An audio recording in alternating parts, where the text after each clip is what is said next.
face aux autres troubles, ce que j'ai remarqué, c'est que l'anorexie, elle est vachement valorisée. Et puis, attention, c'est la pauvre petite choupette, tu vois. Mais en fait, cette pauvre petite choupette, va falloir qu'elle arrête si elle veut s'en sortir. Donc, va falloir grandir. C'est ça ce que ça veut dire. Sortir de l'anorexie, ça veut dire grandir.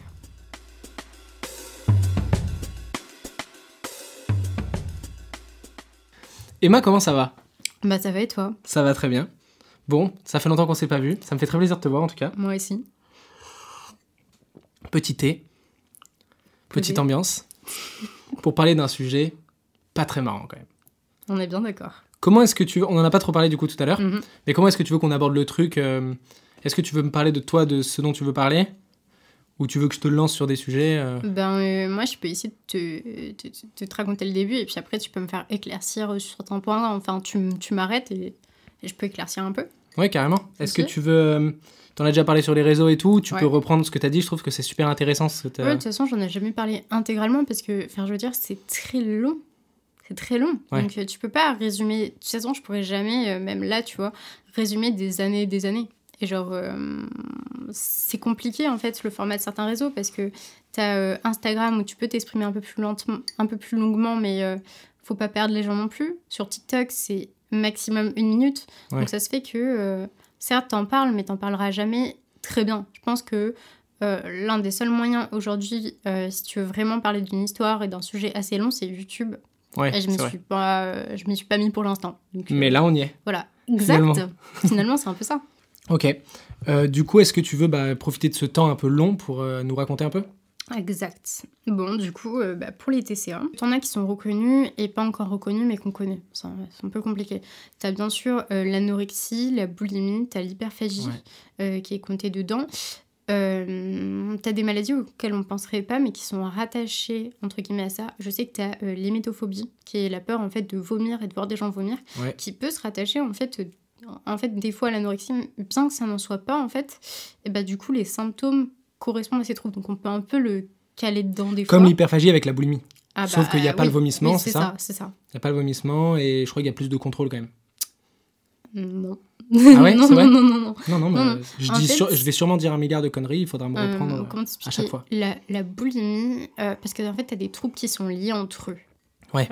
C'est ça qui est énormément complexe. Même c'est que... anorexie et boulimie d'ailleurs. On a Ah, l'impression on c'est les ça. détache toujours alors qu'ils sont vachement liés C'est ça. en fait. En fait, le problème, c'est que une seule personne peut avoir énormément de troubles alimentaires. T'as même, par exemple... c'est pour ça que dans mon histoire, ce qui est bien quand je te raconterai, c'est qu'en fait, j'ai eu vraiment énormément de troubles Différent.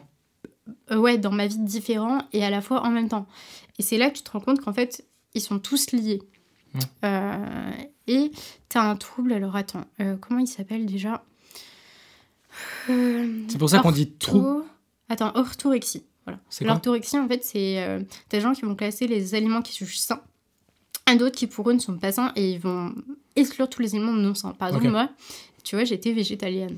Et en fait, c'est là où j'étais dans l'orthorexie. Parce que c'était vraiment... Alors, non, il faut pas que mes parents cuisinent à côté de moi parce que sinon, ils risquent d'avoir une goutte de lait ou une goutte d'œuf dans ce que je cuisine, une goutte de T'as l'impression de gratin. t'intoxiquer avec certains produits, en fait. Tu vois, c'est ça. Ok. Donc, c'est là où, en fait, c'est très différent, mais très lié. C'est absolument dingue. C'est fascinant, ces troubles. Et donc, c'est pour ça qu'on parle de TCA, troubles du comportement alimentaire. Et en fait, tu peux avoir des phases qui sont parfois phases boulimiques, anorexiques et tout. C'est ça. Et du coup, toi, par quoi ça a commencé? Et quand est-ce que ça a commencé? Tu peux raconter Alors, un peu en fait, ça a commencé très jeune. Du souvenir que je me rappelle, c'était sur les goûters. Ça devait être un truc comme en CM1, CM2, Ouais. 8-9 ans. C'est tout. Ouais, c'est assez tôt. Mais en fait, ma mère, elle m'avait toujours dit oui, alors fais gaffe, tu sais, à l'adolescence, tu vas grossir, faudra arrêter les goûters. Donc ça avait toujours été à Tu la vas avoir maison, tes règles, tu vas grossir, ouais, c'est alors, le là, discours c'est habituel. super tard, tu vois. Mais Ouais.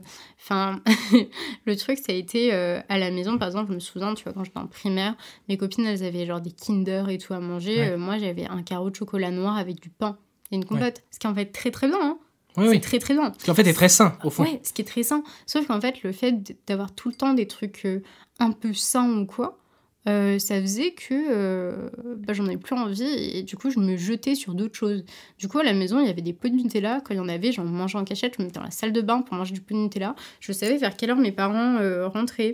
Du coup, je prenais la cuillère et en fait, je m'empiffrais jusqu'à ce qu'il rentre. Et là, je me souviens, je courais au truc, je cachais le Nutella, je prenais avec une cuillère, je recouvrais les bords du Nutella qui restait pour pas que ça se voit en apparence, qu'il y avait moins de Nutella. Est-ce que tu penses que c'est du coup la restriction qui t'a été un peu imposée quand t'étais jeune par rapport au goûter et tout? Du coup, ça t'a frustré en fait. Bah, en fait, la frustration... Après, ça dépend des personnes, tu vois, mais la frustration, chez moi, elle a entraîné ça.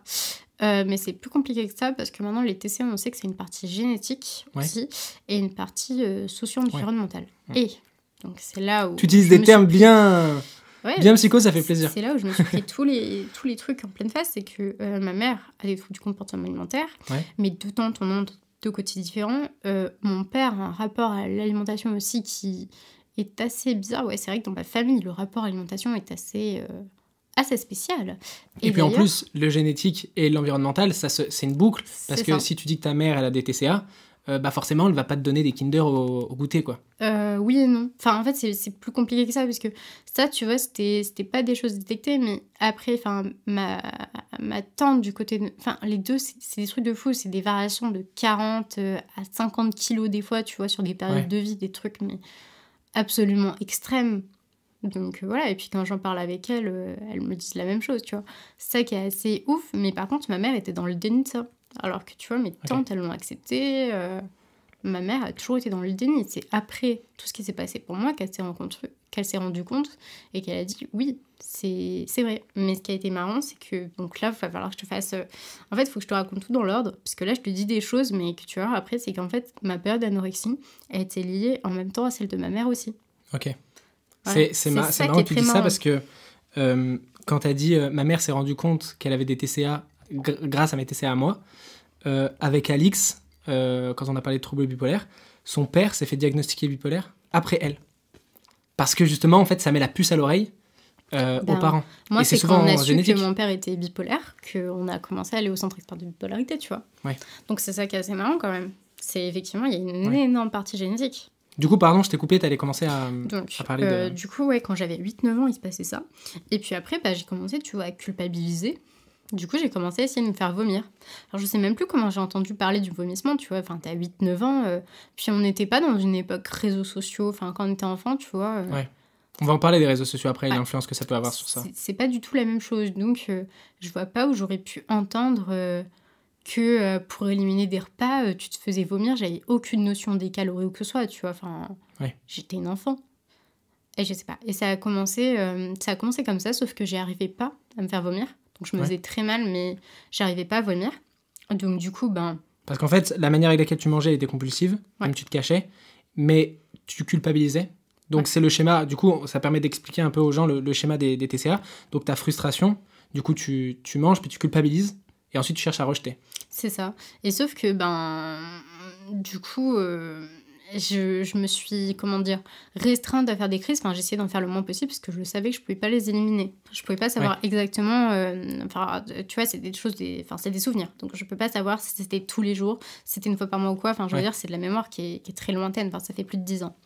Et là où je me souviens, donc, ma première crise, entre guillemets... d'anorexie bizarre. C'est-à-dire qu'au collège, moi, j'ai un rapport où j'étais un peu harcelée, on va pas se mentir. On était dans le même collège tous les deux, et toi-même, tu sais, c'était une ambiance ouais, non, ça n'a pas toujours fermée. été facile pour toi. Ouais, voilà, c'est une ambiance assez spéciale. Bon, voilà, c'est comme ça, c'est la vie. Ça s'est passé comme ça. Et du coup, j'ai eu un rapport au sport. C'est-à-dire que ça a commencé... où je me souviens que je me suis sentie... En fait, c'était un été. C'était l'été de la 5e à la 4e. D'ailleurs, c'est là où on a fait des stages de sport ensemble. Ouais. Et en fait, je me suis dit, attends, mais en fait, les autres, ils m'aiment pas et tout, mais je suis moche et tout. En plus, j'ai du poids en trop. Moi, j'aimerais bien être comme toutes ces filles qui sont belles, qui sont minces et tout. Parce qu'à cette époque-là, tes crises de boulimie, elles t'ont fait prendre du poids quand même ? Ah, non, rien à voir. Enfin, genre, franchement, quand je regarde ma courbe de poids et tout, il n'y avait aucun problème. Ouais. Mais c'est, en fait, dès que j'allais chez le médecin, on me disait attention, l'adolescence, tu vas grossir. Attention, l'adolescence, tu vas grossir. Ouais. On m'a toujours dit, il faut grandir sans grossir. On m'a toujours dit des trucs comme ça, alors que quand je regardais mes courbes de poids, j'étais dans la normale, mais pile la normale, voire la normale basse. C'est hyper culpabilisant, ce truc. Et c'est vrai que c'est vachement ancré, en fait. Hein. Ouais. On le dit souvent, ça. Je sais pas, j'ai souvent... Ouais, souvent les jeunes filles, et même on parle des règles et tout. Ouais. alors qu'aucune notion de ça, tu vois. Et puis, moi, j'avais pas de forme, j'étais pas formée, enfin, j'avais rien, alors que les autres filles, oui, tu vois. Et je voyais, quand j'étais au collège, les filles qui étaient super belles. À l'époque, je me souviens, tu vois, de qui... Donne pas de nom. Ouais, je me souviens tu vois, qui je regardais, qui je me disais, putain, ces filles, elles sont belles, elles sont populaires, mais elles sont minces et tout. Je me suis vachement comparée à ça. Et du coup, en fait, ma mère, elle me parlait d'une collègue de boulot à elle qui, pour mincir, a commencé à manger dans des assiettes à dessert. Ah oui, ce truc de mange dans une petite assiette, c'est ça. Dans des petites assiettes, tu mangeras moins. Voilà, donc j'ai commencé à manger dans des assiettes à dessert. Après, j'ai pris des assiettes à bébé, puisque mon frère à l'époque était bébé. Donc, tu sais, c'est des assiettes qui sont compartimentées. Ouais. Donc, dans un petit truc, je mettais mon entrée, mon dessert et mon plat. Enfin, c'était ridicule. Et tu te disais, une fois que je mange ce qu'il y a dans l'assiette, après, c'est terminé. Ouais, et mes parents m'encourageaient parce que... En fait, pour eux, c'était vachement lié au sport, parce que du coup, je faisais du triathlon et j'ai commencé à courir vachement. Alors, j'étais... Ouais, en fait, c'était au milieu de la 5e où je m'y suis mis, je crois. Un truc comme ça. Sport ? Je sais plus... non, j'ai toujours fait du sport. Ouais. J'ai même fait des sports 2 en même temps, etc., tu vois. Mais où je me suis vraiment mis... où j'allais courir tous les soirs, c'est-à-dire je partais de chez moi et je faisais le tour des remparts. Donc, t'en as pour peut-être 8 km à 12 ans, tu vois. Ouais. T'avais déjà un rapport au sport où tu te poussais... en mangeant pas beaucoup. Et est-ce que à ce moment-là, tu pensais déjà... parce qu'on va en parler après des calories et tout, parce que c'est vachement lié à ça. Tu pensais déjà aux calories ? Tu savais que tu brûlais ? Tu savais que... J'avais un peu cette notion, étant donné que mon père, qui faisait des entraînements assez longs et des... En fait, comment t'expliquer ? C'est pas forcément ce rapport à ça, qu'on a des calories, mais c'est le rapport au oui, on sait qu'on brûle, on sait qu'il faut manger, qu'il faut avoir des apports de sucre, etc. Parce que quand tu fais du triathlon, c'est des efforts qui sont longs. C'est 3 sports qui sont couplés en un. C'est-à-dire, tu fais les entraînements, c'était... Tu nages, tu sors de l'eau, t'enchaînes sur le vélo et après tu vas courir à pied. Ouais. Donc tu te doutes bien que quand t'en as pour 3-4 heures d'entraînement, il va falloir arriver à manger sur le vélo, à savoir à peu près ce qu'on peut te donner, à boire, à avoir certains types de boissons. Puis même, je voyais mon père, je savais que quand il s'entraînait l'hiver, il pouvait prendre un peu plus de poids, qu'après il fallait qu'il fasse une espèce de sèche pour la course, tu vois. Donc en fait, même dans ton sport... T'avais aussi un rapport au contrôle où tu contrôlais la bouffe. Contrôle l'alimentation. Mais c'est toujours ça, hein. Tous les sportifs et tout, même enfants, il y en a plein où c'est comme ça. Sauf ceux qui en font pour le plaisir comme ça et qui... J'ai des amis, alors c'est souvent dans ce milieu-là qu'il y a le plus d'anorexie d'anorexie qui sont créées, c'est dans le milieu de la gym et de la danse. Surtout de la danse classique. Parce que le corps est vachement présent. J'ai une amie qui a été anorexique et qui faisait de la danse classique. J'en connais même 2 qui ont eu ça. Et pareil au Conservatoire d'Avignon, tu vois. Ah oui. Ouais, apparemment là-bas c'est chaud. C'est chaud et voilà, c'était du chaud. Les profs sont durs aussi, ils veulent des... Mais même, c'est ce qu'on entend. Elles ont 3 ans, on leur met un ballon derrière le dos et on les pousse avec une barre pour qu'elles se cambrent. Ouais, okay. C'est vraiment un truc au corps. J'ai été en clinique, donc j'ai fait plusieurs cliniques. Je connais énormément de filles qui ont vécu de l'anorexie, donc c'est pour ça que j'ai certes mon histoire, mais j'ai celle de toutes les autres. Et c'est vrai que j'en ai tiré énormément de choses de voir toutes ces histoires. Et je peux te jurer que le milieu de la danse et de l'anorexie, j'ai connu énormément de filles qui étaient victimes d'anorexie à cause de ça. Et pareil, parce que on leur donnait des menus alimentaires à respecter à 6-7 ans. Toujours sur le contrôle. À ces 7 ans, c'était mange pas trop, attention, t'as trop mangé, tu vas plus rentrer dans ton corset, tu machin, tu vas plus pouvoir danser, plein de choses comme ça. Donc, je reprends mon histoire sur le long terme. Donc, du coup, on était arrivé à cette époque où j'ai commencé à faire énormément de sport et à mincir, en fait, et à être très mince. Ouais. Et ce qui m'a fait arrêter, en fait, ce contrôle, c'est que au collège, j'ai une fille qui m'a poussée et je me suis cassé le coccyx. Du coup, j'ai dû arrêter alors que je commençais à gagner... des compétitions au triathlon et même au collège, j'ai tout arrêté d'un coup, donc j'étais super mal, parce que je ne pouvais plus faire de sport, c'était le seul truc. Donc je me suis mis à remanger normalement, et j'ai pas de souvenir de ça. Et après, j'étais une enfant qui en fait était très mince, contrairement à tout ce qu'on m'a dit. Oui, une ado. Ado, enfant, écoute, moi je suis arrivée au lycée, j'avais 14 ans, donc pour moi 14 ans, t'es un enfant, tu vois, mais voilà. Et donc du coup, c'est quand je suis arrivée au lycée que là, tout a réellement commencé. C'est-à-dire que j'avais déjà fait une hospitalisation en 3e, mais c'était pour des soucis de dépression. Suite, du coup, à l'harcèlement du collège. J'ai pété un plomb, il a fallu m'hospitaliser parce que j'étais complètement suicidaire. Sauf que... c'est terrible au collège, hein. Ouais, je crois que... tout ce que je me souviens, je crois que j'ai perdu du poids pendant ma première dépression. Ouais. Parce que ce que je me souviens, c'est que du coup, je sais pas pourquoi, mais il y avait toujours ce truc de 38 kilos dans ma tête. 38 kilos, c'était un poids clé que j'avais, parce qu'en fait, c'était un poids. C'était le poids que je faisais, il me semble, quand justement je me sentais bien. Je me sentais bien dans mon corps. Je sais plus. Pendant ta période de sport, quand tu faisais du sport et tout non, je devais être plus mince que ça à l'époque. Je suis très petite, hein. Déjà là je fais 1m58, donc à l'époque j'étais pas bien grande, hein. Je devais faire 1m40, donc non, je faisais pas 38 kilos. Quand tu me vois sur les photos, je suis vraiment une ablette, quoi. Non, je me souviens plus exactement de pourquoi, mais je sais, et c'est notamment à cause des cliniques, parce que tu sais, c'était marqué sur mon carnet de santé, et je sais que 38, c'était resté un chiffre clé, tu vois. Un chiffre qui toi, était important pour toi. Moi. Ouais. Donc voilà. Donc je suis arrivée au lycée, et je sais que j'avais perdu du poids, puisque justement, je faisais 38 kilos, donc j'arrive au lycée et tout. Et c'est là où on me sort que je suis plate, que je suis une planche à pain, on me demande si je suis anorexique, alors que pas du tout, j'avais aucun rapport avec ça, etc. Et j'ai commencé à me sentir mal du fait de ne pas être regardée parce que j'étais mince, que j'étais pas formée, que machin. Donc, j'ai commencé à manger et puis à m'en foutre de tout, tu vois. Donc, à côté du lycée, tu sais, quand t'es au lycée, ça y est, on te file tes sous et tout pour que tu manges. C'était frites tous les midis, c'était vraiment pas les plats sains et tout. Enfin, voilà. Donc, j'ai commencé à grossir et tout, mais ça m'allait, tu vois, je faisais pas attention. Et je sais qu'à la fin, je me suis retrouvée à 48 kilos. C'était un poids qui m'allait bien. Après, j'avais grandi. Hein. J'avais presque la taille que je suis aujourd'hui à 2 cm près, tu vois. Donc, je faisais la même taille. Donc, écoute, c'est là où j'ai commencé à devenir végane. Parce que c'était quelque chose qui... En fait, niveau impact de la planète, c'est un truc, ça a toujours été important pour moi. Et à l'époque, c'était vraiment pour ça. Je me suis dit, mais en fait, je veux devenir végane parce que... on pollue trop, etc. Enfin, voilà. Bon, avec toute ma démagogie, mais c'est pas le sujet. Donc, du coup, j'ai commencé à dire à ma mère, bon, viens, on va faire les courses bio et tout. Mes parents, ils m'ont accompagnée là-dedans. Ils étaient grave cool. Donc, j'ai commencé les végétaux, les protéines végétales, etc. Donc, j'ai mangé vegan pendant 1 mois et demi. Est-ce que c'est là où tu as commencé à t'intéresser à la diète un peu, à la diététique Il n'y avait pas cette notion des calories à l'époque. Il n'y avait pas cette notion des calories, puisque c'était juste des choses saines. Au contraire, tu vois, l'huile et le beurre, moi, j'en avais pas peur, hein, c'était pas un problème. Est-ce que c'est cette période-là où tu tombais un peu dans ce que tu disais tout à l'heure par rapport aux aliments sains? Ouais, c'est ça.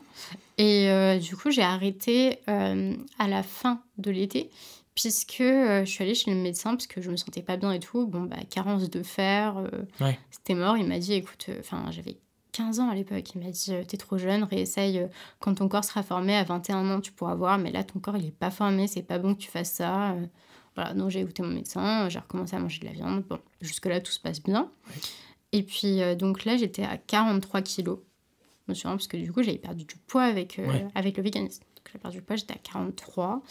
En fait j'ai date repère avec mon ex que tu connais, puisque je me souviens que quand je me suis mis avec lui, j'étais à 43-44. Et c'est là où je me suis fait, je l'ai rencontré, puis je me suis fait hospitaliser, parce que là, au lycée, ma 2e seconde, j'ai eu un harcèlement, mais incroyable. Vraiment, je ne savais pas que c'était possible autant de s'acharner sur une personne, tout ce qu'on a, un harcèlement des réseaux, de tout ce que tu veux, incroyable. Ouais, vraiment très très lourd. Donc du coup, j'avais ces repères, donc je me suis fait hospitaliser. Et en fait, c'est là où tout a commencé, parce que on m'a donné un médicament qui n'était pas adapté, c'est-à-dire qu'on m'a donné un neuroleptique. Alors, je me souviens plus lequel c'est. Peut-être que c'est risperidone, il me semble. Ou... Je sais pas. Je sais plus lequel, mais c'est un neuroleptique. Et donc, c'est là où tout commence. Ce neuroleptique, il me donnait extrêmement faim. Donc, j'ai commencé à manger de folie. C'est-à-dire, je prenais 3 croissants quand il y avait le croissant à la clinique.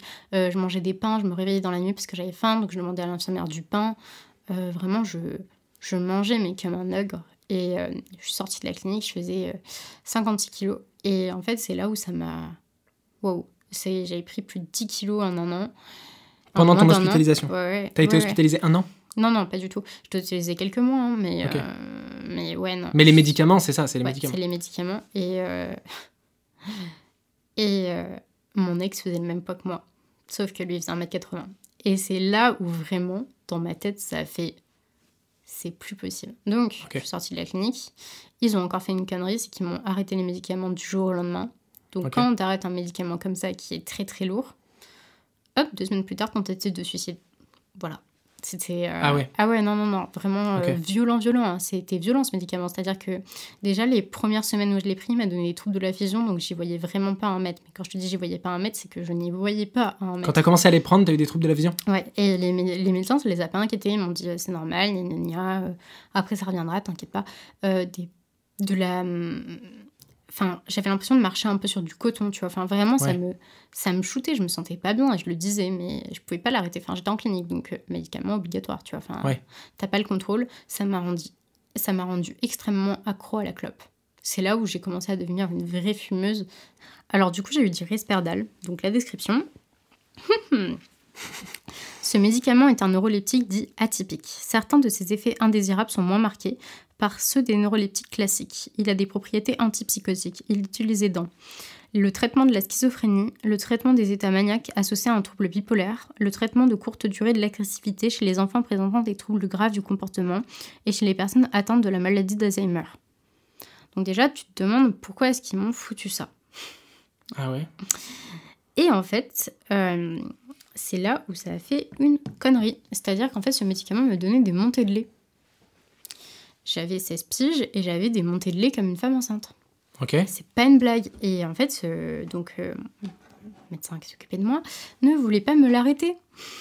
Toi, tu considères que cette prise de médicament, ce médicament-là, ça a été ce médicament un qui moment a tout clé. déclenché. C'est clé. C'est-à-dire que déjà, c'est lui qui m'a fait prendre énormément de poids. Ouais. J'ai vraiment pris d'un coup des kilos dans la gueule en quelques mois. Et j'ai eu des montées de lait. Enfin, t'es une fille, t'as 16 ans et t'as des montées de lait. Comme ça, genre, ça, tu vois, en fait, tout ton corps... C'est quoi une montée de lait, concrètement? Une montée de lait, c'est quand t'allaites. Ouais, d'accord. Non, mais une montée de lait... Une montée de lait, c'est-à-dire que tu prends un tire-lait et tu vides le lait de tes seins, quoi. Ok. Ouais, non, chaud. Enfin, vraiment... Ouais, à 16 ans, c'est un truc qui doit être un peu perturbant, quoi. Ça fait mal. Enfin, en plus, tu tâches tes vêtements, t'as du lait, et puis t'as 16 ans, et... Enfin, je veux dire, il y a pas d'enfant, tu vois. Tu comprends pas ce qui t'arrive, genre, quoi. Ouais, c'est... Enfin, tu te dis... En fait, tu te rends compte aussi que tu peux porter la vie, tu vois. Ouais. Il y a ça aussi. Tu te rends compte que tu as du lait, qui sort, donc ton corps est fait aussi dans l'éventualité d'avoir un enfant. Donc tu vois, tu te rends compte qu'en fait, ça y est, t'es devenue une femme. Okay. Mais que t'as pris beaucoup de poids. Donc il te l'arrête. C'est là je te dis, je fais une tentative de suicide. Bon, bref.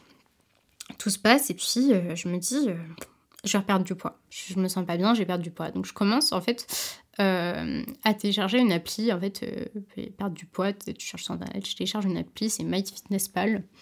Et en fait, c'était parce que du coup, j'avais commencé à courir. Tu vas pas leur faire de la bonne pub, là? Non, c'est bien comme appli, mais c'est pas indiqué pour les jeunes, en fait. Ah, okay. Même pour les moins jeunes, c'est assez compliqué, tous ces trucs-là, en fait. Bon, si t'es sujet au TCA, évite. Ouais, okay.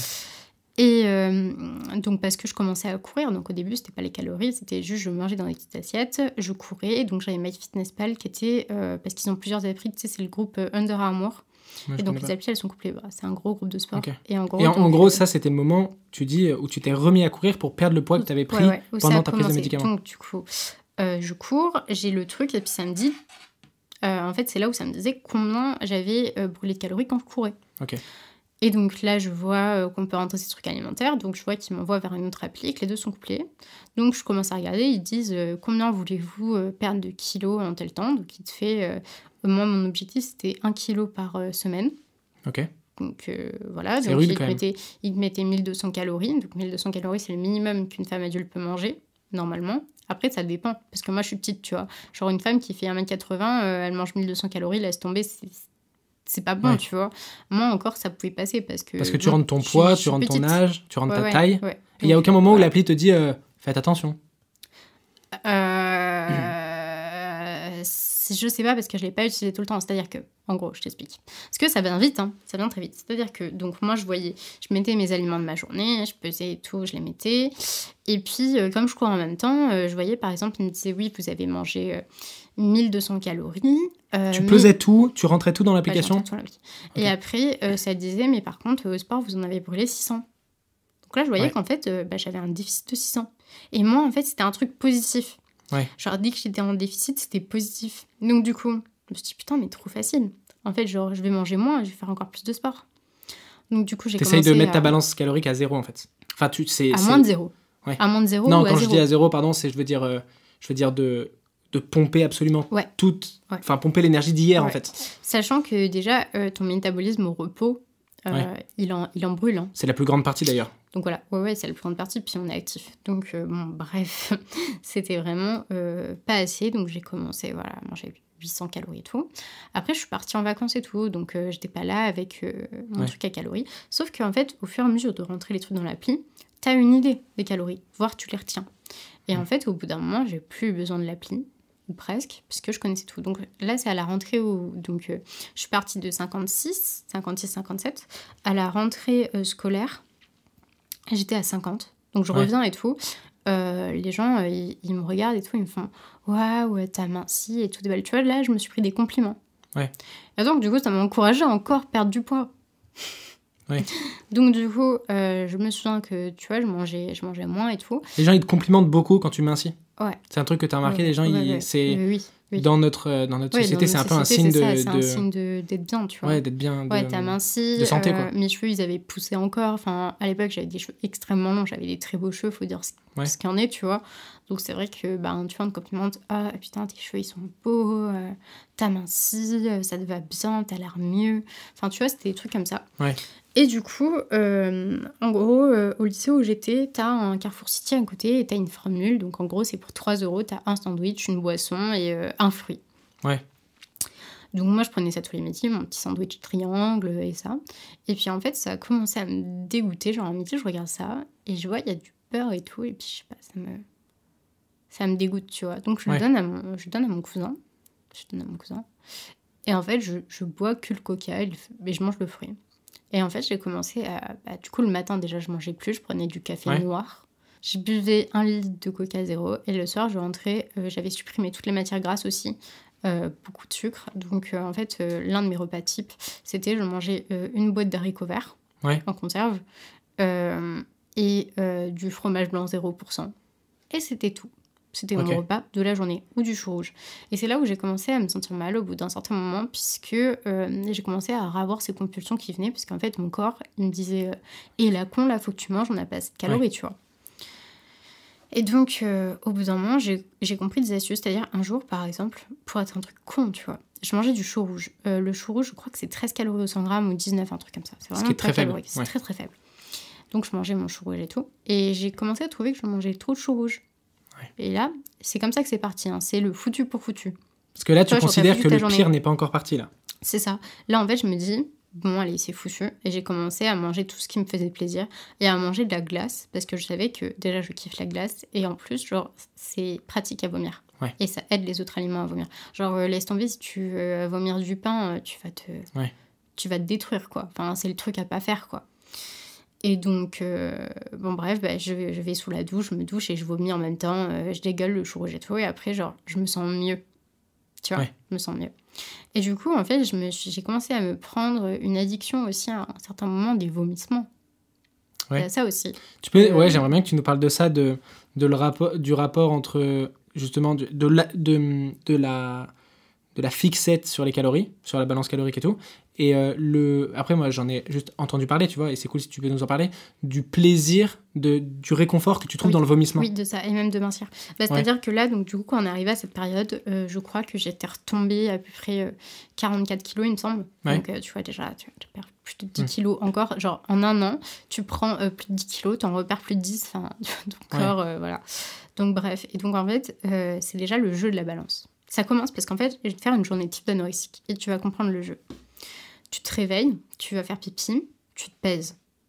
Si t'es au même poids, t'es pas content. Si t'as minci, t'es heureux. Si t'as pris du poids, ta journée, elle est foutue.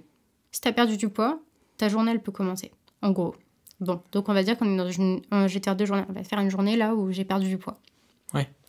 Donc tu regardes ta balance et tout, face à hier, t'as perdu du poids. Donc tu vas prendre ton petit café ou ton thé. Tu fais ta journée, tu bois, tu fais que boire. Et puis arriver le soir, et là, il faut te trouver un repas avec le moins de calories possible. Mais sauf que ce repas, tu y as réfléchi toute la journée. Toute la journée, tu rentres le soir, tu sais exactement ce que tu vas te faire manger. À ce moment-là, ton entourage, il sait Non, pas forcément, non. Pas forcément? Non. T'arrives à le cacher? Tout le monde voit qu'il y a un truc... Enfin, les gens voient qu'il y a un truc, mais tu sais, vu que tu vis avec la personne, tu t'aperçois pas forcément que la personne a perdu du poids. Genre, la première personne qui s'est aperçue que vraiment j'avais minci fortement, c'est la mère de mon ex. Ah oui. Tu vois, alors que même lui, tu vois, il me voyait plus souvent que ses parents, il me voyait nu. Non. Il n'avait pas saisi, tu vois. Ouais. C'est eux. Tu vois, c'est ça qui est... C'est marrant, hein, quand même. Ouais. Tu vois. Alors oui, après, on se rend pas forcément compte. On se rend pas forcément compte. Et puis, t'es dans le déni, mais tu le sais au fond. Que t'es anorexique. Enfin, c'est très, très compliqué. Et puis toi, en plus, ça veut dire que les troubles du comportement alimentaire, tu te dis... Enfin, t'as commencé à parler de quand t'avais 8 ans. Tu traînais ça depuis longtemps et tu le savais. Au fond de toi que t'avais un problème avec ça, quoi. Oui, je savais. Mais après, le truc, c'est que c'est aussi un truc à l'ego. C'est-à-dire qu'en fait, quand tu manges moins... ton cerveau, il va te libérer des hormones. Je crois que c'est l'hormone, c'est dopamine, il me semble que ça te libère de la dopamine. Je sais pas, ça te fait quoi comme sensation? En fait, c'est que... Comment t'expliquer? Je me souviens plus exactement de l'hormone en question, mais c'est sûr que c'est l'hormone liée au plaisir. Donc je pense que ça doit être la dopamine. C'est peut-être endorphine? Ouais, endorphine et dopamine. Je pense que ça doit être un mélange des deux, tu vois. Et... en gros, tu te sens, tu vois, t'as tellement peu de force que ton corps, il va te... c'est le principe des régimes. Hein. C'est pareil que quand les gens font un régime, genre au bout de 3 semaines, ton corps, il s'est habitué et puis il t'envoie genre une once de bonheur et tout pour que tu continues et tout, genre tu te sens bien. Et en fait, t'as un peu ce truc de supériorité. Genre, ça ressemble vachement à un peu genre une phase maniaque, en fait. Okay. C'est-à-dire que... mais pour beaucoup d'anorexie, il y a ceux que ça, c'est un truc tabou. Genre vraiment, presque personne ne va t'en parler parce que c'est honteux. Tu veux dire sur une certaine condescendance par rapport aux autres? Par rapport aux autres. Lui, il mange ça, il me dégoûte. C'est ça. Genre, moi, j'arrive à tenir toute ma journée alors que, putain, les autres... putain, t'as vu tout ce qu'il mange et tout, et moi, je tiens et je mange moins. Et genre, il veut mincir, mais genre, il va dans le tacos et tout. Alors, tu vois, je suis une personne, genre, tellement pas comme ça, genre, grave à supporter les autres. Mais dans ces moments-là, c'était des pensées comme ça, en fait. Genre, mais là, on parle de la maladie, c'est la maladie qui parle. Oui, là, c'était la maladie qui parlait, c'est horrible à dire. Hein. Tu te mets à mépriser, en fait, la consommation de bouffe. Ouais. Okay. Tu te mets à mépriser les supermarchés, genre, tu sais, tu regardes quand t'es au magasin ce que les gens, ils achètent et tout sur les tapis de course. Et genre, en fait, t'es en mépris de la consommation des gens, tu vois. Et genre... Par exemple, tu vois, si tu vas dans une pâtisserie et tout, quand je faisais mes crises, c'était ça, j'étais honteuse. Et j'étais honteuse. Tu disais, je suis dans le temple du gras, quoi. Il fallait que je m'invente une vie pour manger. C'était du genre, j'ai des amis qui sont à la maison, tu vois. Enfin, tu vois, c'était des trucs comme ça, tu vois. Enfin, genre, fallait s'inventer en vie. Et je trouve que l'un des livres qui en parle le mieux, c'est le livre Moins 125 de Guy Carlier, que j'ai lu. Guy Carlier, pour ceux qui ne savent pas, c'était un grand chroniqueur. Et d'ailleurs, c'est le père de Carlito. C'est le père de Carlito. Il en a parlé il y a pas longtemps. Aussi. Et j'ai lu son livre il y a 2 ans. Et incroyable son livre. Je m'y suis énormément reconnue. C'est Jean-Michel Cohen qui l'a... Oui, qui l'a coécrit. Qui est un nutritionniste. Qui l'a beaucoup aidé. Ouais, je connais très bien Jean-Michel Cohen. Enfin, les deux. Enfin, c'est des personnes que je suis. Donc, voilà. Et donc, j'ai lu ça il y a 2 ans. Et ça a fait écho à ma vie. Alors que pour autant, tu vois, c'est 2 troubles. Pourtant, pas la même chose. Et puis surtout que tu n'avais pas 125 kilos à perdre. Tu vois. Et pourtant, ça a résonné. Ça a résonné de ouf en moi. Donc, pour reprendre le truc de la journée type, tu manges le moins possible, tu as prévu ton repas, tu t'endors et en fait, avant de t'endormir, tu vas ressasser ta journée, ce que tu as bien mangé, ce que tu n'aurais pas dû manger et le repas de la veille. Par exemple, imaginons, tu vois, genre un jour... Tu penses qu'à la bouffe, en fait. Ouais, en fait, genre un jour, par exemple, tu as mangé 800 calories, mais pour toi, c'est trop. Donc, le lendemain, tu te dis... Bon, demain, il faut que j'en mange 400 absolument. Et tu vas calculer tout ce qu'il faut que tu manges pour que ça fasse pile 400. Ouais, ok. Et en fait, le but, c'est de le moins manger. C'est un jeu. Et tu te pèses plusieurs fois par jour. Hein. Des fois, je me pesais 8 fois par jour. C'est un jeu avec les chiffres, en fait. C'est hyper satisfaisant. C'est un clicker, quoi. C'est hyper mathématique, en fait. C'est presque un... Tu vois les chiffres bouger, c'est hyper satisfaisant. Et en fait, tu cherches à tirer. De partout, tu vois. Et après, genre, ton corps, tu le reconnais pas. T'as un truc qui s'appelle la dysmorphophobie. Ouais, voilà. Et du coup, tu te reconnais pas. Et tu vois pas forcément à quel point tu mincis, tu vois. C'est génial, on va parler des réseaux sociaux avec la dysmorphophobie. Parce que en gros, on peut expliquer aux gens, la dysmorphophobie, c'est, par exemple, si vous avez un proche à vous qui dit « j'ai un gros nez », par exemple, et qui fixe sur son nez, il va vous dire « mon nez, il est énorme ». Et vous allez dire « mais non, mais ton nez, il est normal, ton nez est vraiment normal ». Et en fait, ce qui se passe, c'est que réellement, quand cette personne se regarde dans le miroir, il voit son nez gros. C'est-à-dire que vous pouvez pas lui dire non, t'as un petit nez, parce que lui, il voit vraiment son nez plus gros que vous le voyez. Et ça, c'est ce qu'on appelle la dysmorphophobie, c'est où vraiment ton cerveau te ment. Et du coup, on en parle aussi chez les anorexiques, où en fait, il voit du gras. Il dit non, là, je suis gras. Ouais, en fait, tu te vois comme ton corps d'avant. C'est-à-dire que moi, tu vois, j'ai toujours une fixation depuis que je suis gosse sur mon ventre.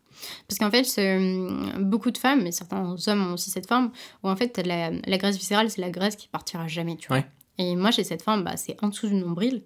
Et il y a beaucoup de gens qui ont cette forme de corps, tu vois. Ouais. Mais quand tu vois dans les magazines toutes les filles au ventre plat, ça fait mal. Et des petites, enfin, tu vois, je lisais les magazines de ma grand-mère et de ma tante, c'était mince, c'est avant l'été, votre summer body, enfin, tu vois, des merdiers comme ça. Donc, j'allais toujours à la plage avec la serviette jusqu'à ce que je sois dans l'eau et je la jetais derrière moi. Pareil, quand on allait au stage de sport, je prenais toujours mon gilet de sauvetage par-dessus et tout. J'étais la seule qui aimait mettre le gilet comme ça parce que je ne voulais pas qu'on voit mon ventre. Et pareil, la serviette, tout ça, et toujours avec un t-shirt en dessous des gilets alors que c'est hyper désagréable. Pour cette histoire de la fixation que tu avais fait en dessous de ton nombril. C'est ça. Tu as fait une fixation et tu faisais de la dysmorphophobie par rapport à... Par rapport à ça. Donc je voyais toujours mon ventre gros, en fait. Je voyais toujours que j'avais un gros ventre, tu vois. C'est quoi l'impact des réseaux sociaux sur ça ? Alors... Il est énorme, on va dire avant que j'ai eu mon anorexie, j'étais jeune quand j'ai eu ça, donc... Est-ce que forcément ça a influencé le fait, tu sais, c'était l'époque des baddies, à l'époque où tu voyais plein de nénettes super minces, belles et tout. Donc forcément, genre un peu, tu vois, parce que tu corresponds pas à cette norme. Et puis surtout que moi, j'avais commencé à faire de la photo très jeune. Et je voyais mes photos de quand j'étais mince et tout. Et en fait, j'étais... Tu vois, je me disais, putain, et tout, maintenant que je me vois en photo, j'ai l'air bouffite et tout. Donc, tu vois, genre, j'étais pas bien face à ça. Et dès que je m'insistais, hop, je faisais des photos, je me sentais mieux dedans et tout. Enfin, voilà. Donc, c'était pas face au réseau, moi, c'était face à moi-même. Sauf que, par contre, et c'est là où on va parler des vidéos informatives, comme on fait maintenant, qui sont en fait pour l'anorexique, pour les personnes ayant des troubles alimentaires, contre-indiquées. Comment ça ? Eh ben, je vais t'expliquer. Le Roi des Rats, il y a plusieurs années, il a fait une vidéo sur la face cachée des réseaux avec anorexie, boulimie, etc. Et des groupes de personnes. En fait, tu as des groupes sur les réseaux. Genre, par exemple, en fait, tu as des symboliques. C'est-à-dire, Anna, c'est pour l'anorexie. Mia, c'est la boulimie. Kat, c'est celles qui se font des scarifications, enfin des trucs comme ça. Et en fait, genre, tu peux trouver très facilement des gens qui ont ce genre de compte. Donc, tu t'en crées un. Et hop, avec ce genre de compte, en fait, tu te follow tous entre eux et tout. C'est comme les gens qui ont des comptes d'animaux, tu vois. Là, c'est pareil. Et en fait, ça fait un cercle fermé qu'avec des gens qui ont ces maladies-là et qui partagent là-dessus, qui se donnent des conseils pour mincir, pour machin et tout. Et en fait, j'avais vu cette vidéo et genre, c'était resté dans ma tête, c'était un peu, genre, quelques mois avant que je sois vraiment la période et tout. Et puis un jour, genre, j'en ai créé un de compte comme ça. Mais, genre, en fait, c'était pour moi-même, pour voir, genre, mon évolution, pour avoir des photos et avoir des avis sur mes bourrelets, tu vois. Et c'est horrible, ça, parce que j'étais grande. Ton entourage, comme moi, par exemple... Personne ne le savait. Personne ne le sait. Les seules personnes qui en avaient accès, c'est ce milieu-là. Yep. Et ce compte, je sais même pas où il est passé, tu vois. Genre. Aucune idée. Et en fait, comment ça se passe ? C'est des gens donc tu te retrouves entre le même trouble. Il y a plein de filles super jeunes et tout. Et t'en as même des filles qui sont anorexiques. Et c'est là où c'est très contradictoire. Parce que quand tu penses anorexique, tu penses à quelqu'un de fine. Ouais. On est d'accord. Sauf qu'en fait, l'anorexie, c'est mental. Ouais. Voilà, faut différencier anorexie physique et anorexie mentale, puisque tu as l'anorexie physique, en gros, c'est quelqu'un qui est extrêmement maigre physiquement. Par exemple, il mange les calories et puis même, genre, ça le fait pas grossir, tu vois, on peut dire que c'est de l'anorexie physique. Ça le manger quand même, mais ça n'a rien à voir avec l'anorexie mentale. Oui, anorexie physique, c'est être trop maigre et être en mauvaise santé parce qu'on est trop maigre. Voilà, rien à voir. Et du coup, tu as des personnes qui étaient en situation de surpoids, de surcharge pondérale, genre très clairement, et qui étaient sur ce genre de truc, mais pour perdre du poids, et en fait, qui étaient dans de l'hyperphagie. Et c'est là où tu te rends compte qu'en fait, les filles qui sont hyperphagiques ou boulimiques veulent être anorexiques. En fait, en soi, c'est leur rêve d'être anorexique. Ouais, d'accord. Genre, c'est un truc qu'on va pas dire, mais c'est vrai. C'est vrai. Parce que, genre, elles ont envie de ça, en fait. Elles ont envie de se restreindre. Et genre, même, justement, dans la boulimie, tu culpabilises parce que t'as trop mangé. Parce qu'en fait, la boulimie, en fait, c'est ça. La boulimie, c'est un cercle où la personne veut se restreindre mais n'y arrive pas, et du coup mange et compense derrière. Mais par exemple, cette personne, elle va se priver pendant une semaine et faire des crises pendant 3 jours, tu vois. En fait, c'est l'inverse de la stabilité. Ça veut dire que tu te frustres, tu craques, puis tu te restrreins, puis du coup, tu es refrustré. Pour elles, elles n'arrivent pas à avoir le contrôle, tu vois. Ouais. Alors que l'anorexique, justement, dans les c'est la maladie du contrôle. Elle a le contrôle, tu vois. Et donc, ces filles veulent avoir le contrôle. Ou ces hommes, hein. Il y en a aussi, mais c'est vrai qu'il y en a moins, donc généralise. D'ailleurs, est-ce que tu penses que... c'est clairement avec toutes les pressions qu'on met sur les femmes, quoi. Comme quand on dit attention, tu vas prendre du poids à l'adolescence et tout, c'est horrible. Ouais, il y a ce truc, mais après, il y a aussi dans l'histoire ou quoi, si tu regardes bien... Attends, faut que je... Ça te fait mal ? Ouais, un peu, attends. Merde. Si tu veux l'enlever, tu peux l'enlever. T'inquiète, je vais m'en sortir. C'est comme tu veux. Je crois que c'est bon. Et il y a aussi ce truc, dans toutes les époques, il y en a... Parce que c'est vrai que ça dépend énormément du contexte où t'es, sociaux, etc. Mais après, il y a aussi cette part de génétique, donc il y en avait déjà avant. Ouais. Même au Moyen-Âge, etc., tu peux remonter, il y en avait déjà avant. Après, comme tu as dit, le contexte social, il est énorme aussi, tu vois. Ouais. Le contexte environnemental, il est énorme. Énorme. Et j'imagine que toute cette pression qu'on met sur les femmes, tu vois, ça peut que ça influe, mais même sur les hommes aussi, ils en tu vois. Mais c'est vrai que, après, c'est l'amour de la maigreur aussi, parce que quand t'es anorexique, au bout d'un moment, tu t'embourbes, c'est-à-dire que tu perds le contrôle. Mais t'aimes la maigreur, t'aimes les os. Il y a plus ce truc de j'aime les femmes minces, les mannequins comme tu vois, c'est plus ça. C'est quand la dernière fois que sur ton Instagram, il y a des photos qui remontent à je sais plus trop quand. Ouais, une partie de l'anorexie, ouais. Celle où t'étais sur un pont un moment, où t'es très très très maigre. Ouais. Dessus. Ça, c'est la dernière fois, ça. C'est ta dernière rechute, on va dire. Oui, en fait, j'ai une période d'anorexie très longue. Hein. J'ai une période de plus d'1 an, donc oui. En fait, du coup, si je reprends donc, après les médicaments et tout, j'ai perdu du poids. Et en fait, c'est jamais arrêté. C'est-à-dire que je suis tombée à un moment avec du 100 calories par jour. Combien tu dis 100 calories par jour. Okay. C'est-à-dire que je suis passée de 56 à mon poids le plus bas à 34 kilos. C'est ton poids le plus bas, t'es tombée à 34 kilos. C'était quand ça ? C'était il y a 2 ans. Qu'est-ce qui se passe dans ta tête à ce moment-là ? T'es dans quel... tu pries pour te réveiller le lendemain. Si tu commences à prier pour te réveiller le lendemain et à comprendre que là, tu le sens en fait. C'est-à-dire tu marches, tu tombes. Ouais.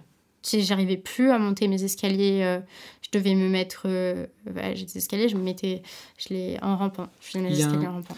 Il y a les gens ils ont du mal à comprendre les TCA parce qu'ils ont l'impression que il suffit juste de manger en fait.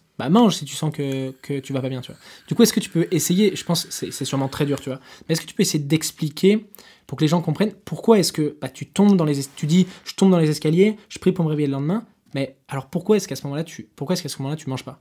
Parce que c'est une phobie en fait.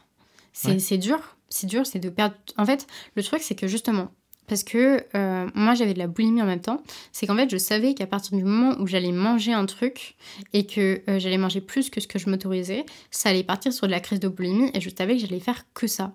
Et en fait je savais que quand je m'en sortirais, ce serait par les crises de boulimie. Donc ce serait pas ça. Je savais très bien que ça ne pourrait n'en passer que par là. Ok. Sauf que le problème de la boulimie, c'est qu'après tu te fais vomir, donc finalement... Oui, mais après, tu peux passer par l'hyperphagie aussi, tu vois, si tu veux, voilà. Et du coup, tu te disais, le seul moyen que j'aurais... En fait, tu te disais, j'aimerais bien manger plus, mais le problème, c'est que si je commence à un peu manger, en fait, je vais me péter le bide et je vais culpabiliser et je vais retomber dans le cercle, quoi. C'est ça.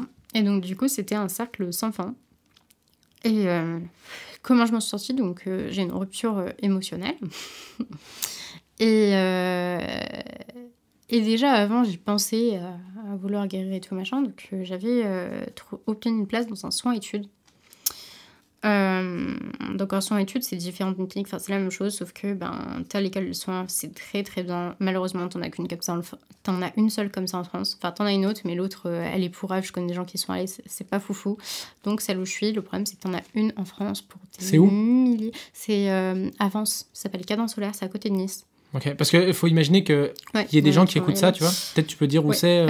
Après, le truc, c'est qu'il faut que ce soit votre psy qui vous rattache à ça. C'est très compliqué, c'est plein de démarches administratives et t'as pas beaucoup de place. Hein. Ouais. Ma place, je l'ai attendue pendant 9 mois, je crois. C'est un truc privé ? Non, c'est l'État. Mais même... Enfin, en fait, toutes les cliniques sont privées, mais celle-là, elle est vraiment rattachée avec l'État parce que t'as quand même un lycée dedans. T'as un lycée, un collège et une primaire. Ok. Ouais, donc... non, mais par contre, c'est... Les gens qui sont à l'école là-bas, ils sont malades ? Ouais, tous. C'est spécialisé, ok. Tous, ils ont les mêmes... C'est spécialisé pour les comportements alimentaires ? Non, alors, en fait, tu as plusieurs services. Tu as un service pour les troubles du comportement alimentaire, pour des gens, par exemple, qui sont obèses et qui vont se faire suivre pendant des mois pour maigrir. Tu as des gens qui sont anorexiques, bulimiques, tu as des gens qui ont des dépressions, par exemple de la bipolarité, enfin, plein de maladies. Tu as des gens qui, alors ça, c'est plus dur, mais tu as des gens, par exemple, qui sont en rééducation. C'est-à-dire, il y avait des gens qui avaient la mucoviscidose, il y en avait d'autres qui avaient eu des très graves accidents de la route ou des accidents, il y avait des étrangers, tu sais, des réfugiés qui avaient eu des accidents très graves, qui ne parlaient pas du tout un mot de français, mais c'est incroyable comme endroit, je ne savais pas que ça existait. Et toi, tu as été là-bas? Ouais, j'étais là-bas pendant 9 mois. Ok. Et là, le rapport entre les malades des troubles du comportement alimentaire, est-ce que c'est les mêmes que sur les réseaux sociaux? Ou est-ce que c'est... Parce que ce que tu disais tout à l'heure... C'est toujours malsain. Le rapport entre ceux qui ont des troubles du comportement alimentaire, en fait, il est vachement malsain. Tu t'entends bien, tu vois, tu dis quelque chose, mais il y a toujours des trucs bas. C'est-à-dire, faut pas manger ensemble déjà, parce que quand tu manges avec plusieurs personnes qui ont des troubles alimentaires, ça part en vrille, chacun regarde les assiettes de l'autre, tu vois qu'il y en a une qui s'arrête, genre, t'as l'impression qu'elle te juge, et toi, t'as l'impression de juger, etc.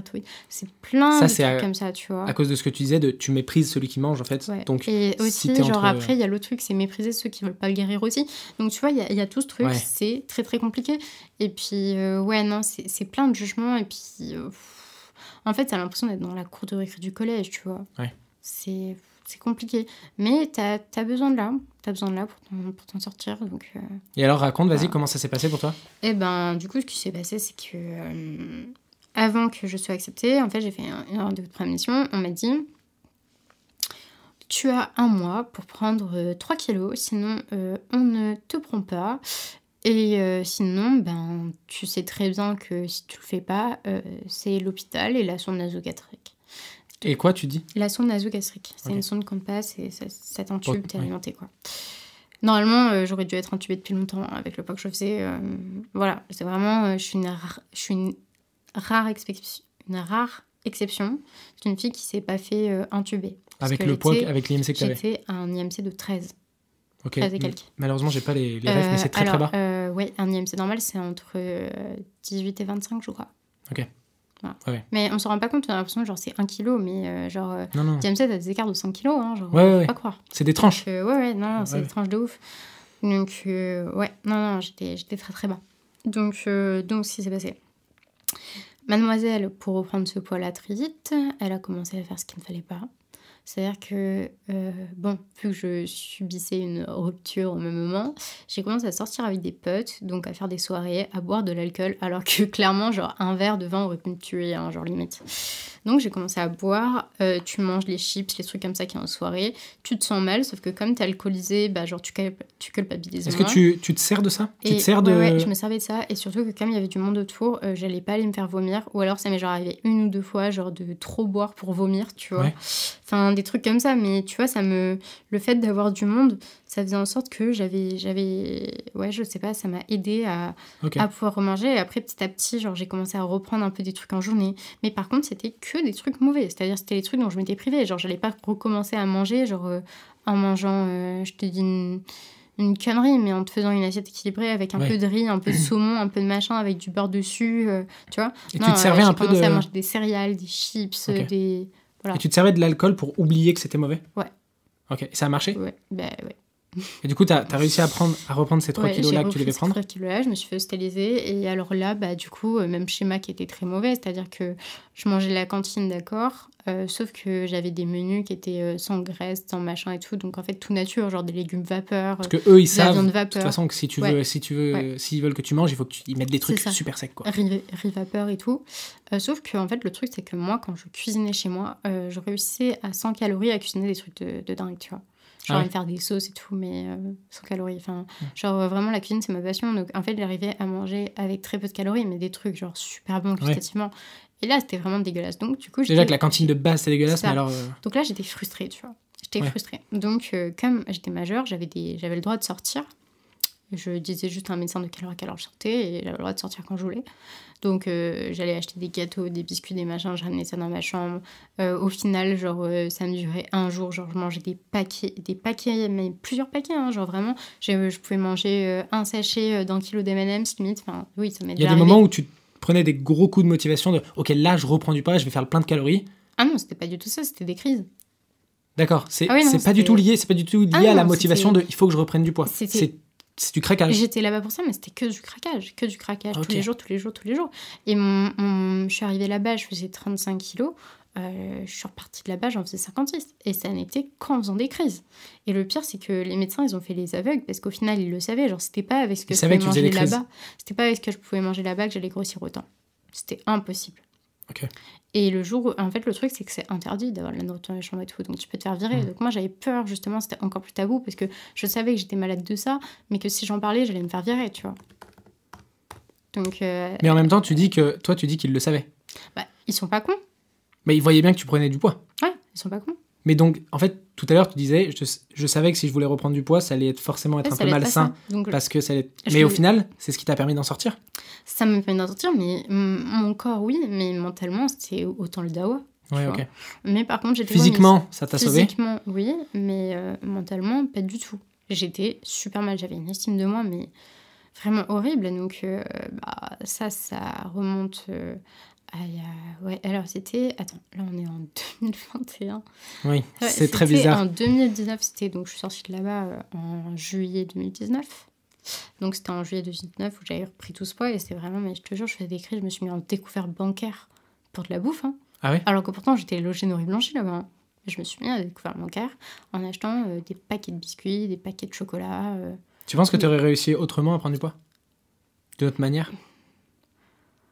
Oui, mais au final, j'ai envie de te dire, limite, pourquoi faire ? Parce qu'au final, c'est... Oui, tu peux reprendre d'autres manières, mais ça s'est passé comme ça. Et au lieu... Parce qu'en fait, j'aurais été intubée. L'autre manière, c'est j'aurais été intubée. Ça, c'est quelque chose dont tu as très peur quand t'es dans les troubles du comportement alimentaire. Oui, c'est pas du tout une sorte de... Non, ça te bourre d'un coup. C'est-à-dire qu'en 10 mois, on s'arrange pour que t'aies pris 10 kilos, tu vois. Ouais, ok. Donc, vu que justement, c'est une maladie du contrôle et où t'as une...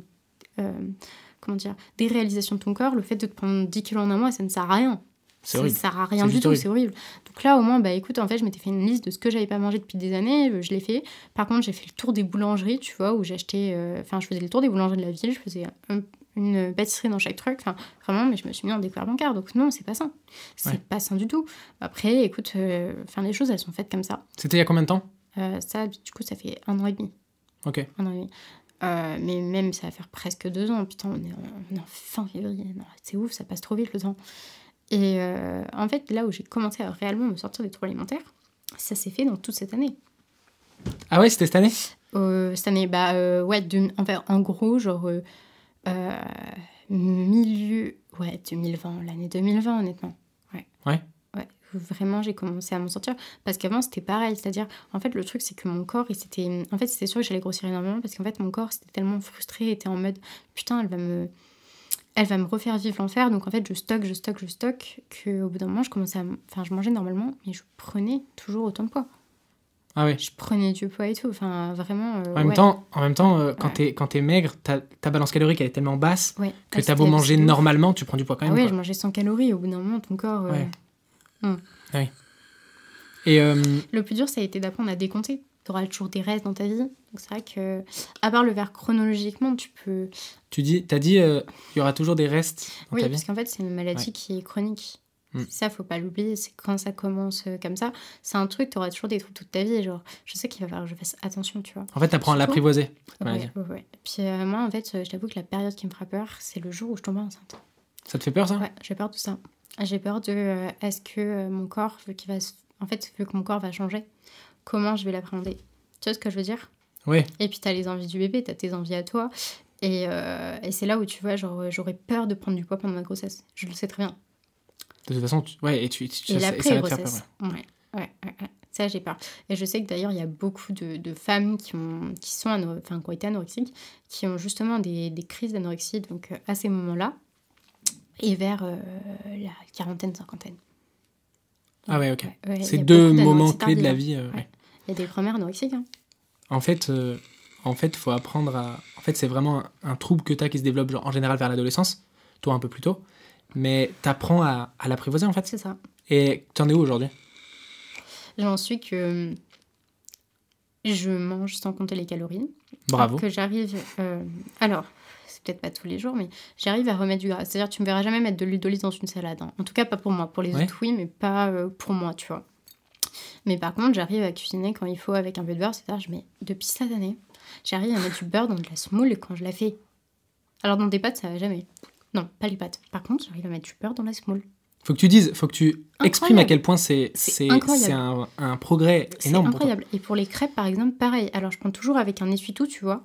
Donc, un tampon, donc il y en a le moins possible, juste pour pas que ça colle dessus. Mais c'est incroyable. Est-ce que c'est très, très dur d'arriver à réintégrer les matières grasses pures dans ton alimentation? Oui. Pour moi, oui. Parce que moi, c'était mon blocage. En fait, chacun son blocage. Il y en a, c'est sur le sucre, tu vois. Ouais. Moi, par contre, du sucre, tu vois, j'ai toujours une petite bouteille d'édulcorant avec moi et j'en mets dans mon café au monté et après, je mets mon lait de soja. Ok. Mais ouais, c'est vrai, le sucre pur, je vois pas l'intérêt en fait du sucre pur. Enfin, dans mon de toute façon, c'est pas très bon. Mais oui, mais l'édulcorant non plus. Oui. Genre, par exemple, je bois que du Coca zéro. Encore aujourd'hui. Et d'ailleurs, j'ai réussi à me sevrer de ça et de mon addiction au chewing-gum aussi. Parce que quand t'es anorexique, t'as énormément d'addictions qui te permettent de bloquer ça. C'est-à-dire, j'avais une addiction à l'eau. Je devais boire, sans te mentir, 3 à 4 litres par jour, ce qui est absolument énorme. Le Coca zéro, c'est connu aussi. Et chewing-gum. Chewing-gum, c'est aussi dans ça que passait ma consommation. Les chewing-gums, c'est très cher. Et du coup, ouais, j'étais à un paquet par jour. Un paquet Ouais, un paquet style Freedom comme ça. Ouais, ok. Tu m'achètes tout le temps chewing-gum? Je m'achète tout le temps chewing-gum. Okay. Même aujourd'hui, c'est difficile, tu vois, de pas en prendre et tout. Parce que j'adore ça, en fait, aussi. Ouais. Mais ouais. J'achète pas souvent des chewing-gums parce que je sais qu'avec moi, sinon, j'en ai un à la bouche tout le temps. Ok. Voilà. Ça ferait de l'ASMR, là. J'en ai en plus. C'est pour le podcast. J'en ai en ce moment. Mais ouais, alors attends. Donc, on en était vraiment à comment ça s'est stoppé, tu vois. Ouais. Donc, du coup, là, c'est là où justement les réseaux m'ont aidé aussi.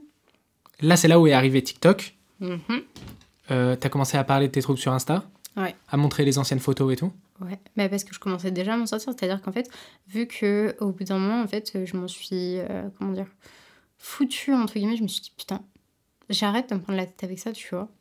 Et à partir de ce moment-là, j'ai commencé à faire de moins en moins de crises. Au début du confinement, quand ça arrivait, bien sûr, la première semaine, j'en ai fait et tout, parce qu'en fait, c'était extrêmement stressant. J'ai entendu beaucoup de choses sur le confinement et sur les troubles du comportement alimentaire, et ça a été terrible. Ouais, ça a été terrible. Pour beaucoup de personnes. Et moi, justement, au contraire, je me suis dit, en fait... T'as réussi à résister à ça? En fait, je me suis dit, là, c'est soit je plonge un max, soit je m'en sors. Et t'as trouvé la force? Et je m'en suis sortie. Et j'ai arrêté de... En fait, ça a commencé... En fait, ce qui m'a aidée, c'est que mon corps a compris. C'est que j'ai laissé le temps à mon corps, c'est-à-dire qu'il m'a fait quand même... Pour rappel, au niveau des dates, il m'a fait plus d'1 an après le fait d'avoir repris extrêmement du poids, pour que mon corps, ça y est, s'habitue. En fait, je pense que c'est le fait de ne rien changer, de manger normalement, de continuer, même s'il y avait des crises, même si tout ce que tu veux et que je grossissais, je m'en suis foutue, parce qu'en fait, je gardais dans un coin de ma tête que mon corps comprendrait. Et mon corps a compris, c'est-à-dire que mon corps a arrêté de stocker inutilement. Et du coup, il a arrêté de me faire des crises. Ah ouais, ok. Et c'est ça. En fait, c'est ça qui m'a guérie. C'est-à-dire que mon corps, même en changeant rien à mon alimentation, a commencé à descendre parce que... Enfin, mon poids a commencé à descendre parce que, justement, je pense que mon corps... Comment on appelle ça déjà maintenant? Putain, tu vois, tous les termes et tout. Mon métabolisme de base, était remonté. Parce que je dois avoir un métabolisme de base super bas. Après, genre... vu que si t'es très mince, forcément... Non, mais même après, genre en faisant 20 kilos de plus, parce que c'est ça, hein, j'ai pris plus de 20 kilos quand même. Ouais. Tu vois, c'est un choc dans la gueule, hein, 20 kilos, en même pas... en 6 mois, j'ai dû prendre 20 kilos. Surtout quand t'as été autant dans le contrôle avant. C'est-à-dire que en fait, il faut que t'arrives à... Enfin, j'essaie de comprendre. T'essayes de... En fait, tu reprends du poids, tu sais au fond de toi que c'est bien pour toi, mais... Ça doit faire super peur. Ça fait mal. Parce que je dis, wow, est-ce que je suis vraiment... Ça fait mal. T'es en train de... Énormément d'efforts que t'as fait, en fait, t'es en train de tout briser. Mais tu sais que c'est bon pour toi, au fond. Ouais, mais ça fait mal. Ça fait très, très, très, très mal. Ouais. C'est une douleur, mais incroyable. Genre, vraiment, ton corps, tu sais plus quel est ton corps. Tu te regardes, genre, sur des photos il y a une semaine, tu te rends compte que t'as pris du poids, tu vois, et tu sais plus où t'en es. L'entourage, c'est important à ce moment-là? Le truc, c'est que du coup, j'étais très loin de mon entourage, je suis féministe, tu vois. Ouais. Donc, ouais. Puis même, on me le disait, en fait, genre, tiens, on me dit, c'est bien, t'as repris du poids, puis après, attention, genre, t'en as trop pris. Infernal. Il y a toujours ça. Infernal. C'est infernal. Ça, sur les réseaux sociaux, vachement. Là, c'est là où les gens... Ah non, là, c'était pas moi, c'était ma famille. Ah ouais, c'était ta famille? C'était mes proches, ouais. À l'époque, les réseaux sociaux... Enfin, de toute façon, j'avais pas beaucoup de monde qui me suivait. Et puis, les gens, ils allaient... Enfin, tu sais, ils parlaient dans mon dos, mais ils venaient pas me le dire moi-même. Et puis, j'avais pas de retour. Avignon, c'était plus mon truc. Du coup, j'ai regardé... Moi, j'ai un peu checké ton Insta, tu vois, avant qu'on se voit. Et il y a un moment donné où tu mets une photo de toi sur un balcon. Sur un balcon. T'es en sous-vêtements verts. Ah ouais, celle-là. Mais celle-là, j'avais repris du poids, déjà. Ouais, et justement, tu te dis dans la description... Il y en a marre, oui, j'arrive à accepter mon corps comme ça et tout, ça a été compliqué et tout. Et tu dis, j'arrive à me trouver belle. Ouais. Et là, tu vois ça, tu vois ce post et tu fais, waouh, genre, elle est sortie du truc, quoi. Ouais. Alors que genre, ouais. Et pourtant, j'avais pas pris énormément de poids, mais c'était le tout début, tu vois. C'était le tout début. J'étais... À ce moment-là, en fait, par contre, j'étais contente de mon corps. Hein. Je crois que je pesais 43 kilos sur cette photo. J'étais contente du poids que j'avais pris et mon objectif, je voulais pas dépasser les 48. En fait, c'est fou comme tu connais les chiffres. C'était le jeu avec les chiffres. Parce qu'en gros, donc, j'étais mariée à 56-58 kilos, on va dire. Mon objectif de base, c'était d'arriver à 48. Ouais. Après, à 48, je me suis dit, mais j'étais bien à 45. Après 45, je me suis dit, putain, mais j'étais bien c'était quand je faisais 43 quand même. En fait, t'es tout le temps en train de te dire... T'as toujours un nouvel objectif. Et puis après, quand j'étais à 43, je me suis dit, 38, j'étais bien à 38. C'est beau la minceur finalement quand même. Et après, quand t'es à 38, là tu t'aperçois que t'as plus d'objectifs, mais que t'arrives pas à t'amener. Tu conscientises à ce moment-là que t'es en train de retomber dans le vice ou pas? Ou tu te dis... De ça, des chiffres? Ouais, ou tu te dis en fait, non mais c'est bon, je suis sortie d'affaires, mais je serais mieux un peu plus mince. Non, par contre, non, j'étais à 43, mais mon objectif c'était 48, je voulais pas prendre plus de poids que 48. D'accord. Tu vois. Ouais, laisse tomber, la meuf, elle est retombée à 56 après. Enfin, tu vois, genre n'importe quoi, hein, mon corps, il a fait de la merde. Hein. Et là, aujourd'hui, tu vois, je suis à 49. Je fais rien. J'ai rien fait pour mincir. Je mange. Est-ce que tu te sens bien comme t'es? Ouais. Franchement, pardon. Ouais, de fou. Genre, franchement, ouais, je me sens bien. Enfin, j'ai appris, en fait, à... peu importe le pas que je fais, genre par exemple cet été j'ai 52, tu vois, et c'est là où j'ai vraiment commencé cet été à me dire putain mais merde, genre je vais pas, personne ne va pouvoir m'aimer moi-même, tu vois, faut que ce soit moi qui m'aime avant le regard des autres, et même avant, tu vois, je cherchais la validation de mon corps par la jambe masculine, que ce soit tu vois, d'avoir un mec ou un flirt ou quoi. En fait non, ça marche pas comme ça. C'est-à-dire, certes t'as un mec et tout, c'est bien et tout, il est bien sûr que lui il te trouve belle et tout, mais il pourra jamais le faire aussi bien que toi. Et puis quand il sera plus là, c'est qui va t'aimer, tu vois. Et du coup, j'ai vachement travaillé là-dessus et j'y suis arrivée, tu vois. C'est des trucs que t'as compris récemment cette année. Ouais. Et voilà, et en fait, ce qui est arrivé au fait que je n'arrivais pas à avoir de relation aussi stable avec des gens. Enfin, je parle amoureusement, puisque justement, je ne m'aimais pas. Donc c'était très compliqué. C'est compliqué d'être avec quelqu'un qui s'aime pas aussi. Et ouais, et puis j'ai compris ça, j'ai fait ma vie, j'ai pas cherché à avoir quelqu'un. Et puis ça m'est tombé dessus cette année. Enfin, cette année. Ça se passe bien? 2020. Trop bien. Ça, c'est cool. Ah ouais, non, c'est génial. Et puis d'ailleurs, il y a aussi lui qui entre en jeu, vu qu'on vit ensemble, le fait de faire à manger pour deux, tu vois. Ouais. Ça aussi qui m'a ramené encore en plus à mettre des matières grasses, parce que bon, mon copain, il fait 1m80, il va pas manger comme une nette d'1m58, tu vois. Donc, voilà. Puis des fois, c'est lui qui cuisine aussi. Des fois, il me fait à manger. Je vais pas lui dire... Bon, j'avoue, je lui fais... des fois, tu vois, pour rigoler, je lui dis « Cuisine pas comme ton père ». Parce que son père, alors lui, c'est... Tu vois, c'est la Savoie et tout, c'est le gras et tout. Oui, en plus, dans Savoie maintenant. Tu vois, c'est le gras et tout. Mais vas-y, ça me fait rire. Et puis son père, il cuisine super bien. Enfin, quand j'ai mangé ses parents, ouais, des fois, c'est super gras et tout. C'est pas grave. C'est une fois, tu vois. On s'en fout. Genre, et là, t'arrives à le faire. Bah ouais, ça me pose aucun problème, tu vois. Genre, je peins, mais je me force tout. Je suis vraiment désolée, mais les bruits de frottement comme ça, on va vachement l'entendre. Désolée. Et ça va faire comme ça. Je suis désolée, c'est hyper relou. T'inquiète, moi j'ai des tocs. De ça, j'arrive pas trop à rester en place, genre sans bouger. TDAH. Ouais, et aussi à l'anorexie, ça a joué, parce que je savais que faire des micro-mouvements, tu brûlais des calories. Ouais. C'est vrai qu'on n'avait pas parlé des micro-mouvements, mais c'est un truc dont on aurait pu parler aussi. J'ai entendu parler de ça, oui. Ouf. Tu sais, à chaque moment, et du coup, tu te dis, tu fais des balancements, des trucs comme ça. Ou tu marches, t'es tout le temps debout. Ça et tout. tout seul. En fait, par exemple, quand je suis au téléphone, les gens, ils se foutent de ma gueule. Quand genre, t'es à côté de moi au téléphone, je me rends pas compte. Mais en fait, je tourne en marchant. Je peux pas m'empêcher, je tourne en marchant et tout. Tu vois, je peux et quand t'es dans le contrôle et tout, tu sais que tu perds des calories. Tu sais tout le temps, en fait, quand tu fais des mouvements et tout. À l'époque, Ouais, non, je m'en aperçois pas, mais je me dis, hop. Okay. Et c'est là aussi les chewing-gums, parce que les chewing-gums, tu mâches, donc tu perds des calories. Et puis, c'est essayer de fixer mon attention, puisque j'avais l'attention d'un moineau. Hein. Il y a beaucoup de choses dont je ne me souviens pas de cette époque, simplement parce que mon cerveau, en fait... par exemple, il y a des gens, tu vois, qui viennent me voir aujourd'hui, et qui me font « Hey, coucou » et tout, machin. Je suis en mode « Putain, mais c'est qui ? Et là, ils me font « Ah, tu te souviens pas, mais on s'était vu à telle soirée, et tout. » Je fais « Putain, je suis désolée, attends, c'était quand ?» Est-ce que j'avais les cheveux gris, tu vois. Pour moi, les cheveux gris, c'est vachement... C'est un repère temporel. Je me suis refait les cheveux en brun après aussi, parce que pour moi, le gris, c'était cette période, tu vois. Et je fais « Ah oui, d'accord, bah, je suis désolée, tu sais, à cette époque, j'étais anorexique, mais mes neurones ne fonctionnaient pas très bien, et du coup, j'ai pas trop de souvenirs. » Ah ouais, c'est vrai que... Ouais, non. J'ai pas énormément de souvenirs de... Il y a plein de choses que j'ai occultées parce que, justement, enfin... Parce que ton cerveau, il était à plat, quoi. Laisse tomber, mon attention, le bac, j'ai passé le bac... c'était le bac de français en étant anorexique. Ah ouais. Ouais, laisse tomber. Le QI d'un moineau. Mais c'est pas ton cerveau, il a besoin de sucre. Hein. J'arrivais pas à lire. Je n'arrivais plus à lire. Ah ouais. Dingue. Je passais 1 heure pour arriver à lire un énoncé. C'est pas une blague, c'est ouf. Mais après, là, t'avais, justement, en plus, puisque j'étais hospitalisée et tout, aussi pour mon anorexique, et puis je suis revenue à la fin de l'année pour le bac de français et tout, c'est vrai que les gens, ils sont passés de moi, donc du coup, qui avaient pris du... Enfin, ceux qui m'ont connue, je faisais 56, hop, ils me voient à la rentrée 50, tout le monde me complimente, même les autres, tu vois. Tu as une fille qui a 50 kilos, elle revient plus au bout d'un moment, enfin, genre, je suis partie, je devais faire 45 kilos, un truc comme ça. Elle revient à la fin de l'année, la meuf, elle pèse, je pesais... 37 kilos, je crois, à ce moment-là. J'entendais les gens derrière, tu vois, t'avais fusé en mode putain, mais on dirait un cadavre et tout. Enfin, mais les gens, ils le savent en fait. C'est horrible. Les gens, ils le savent, ils en parlent entre eux. Ça se voyait, enfin, ça se voyait comme le nez au milieu de la figure. Ouais.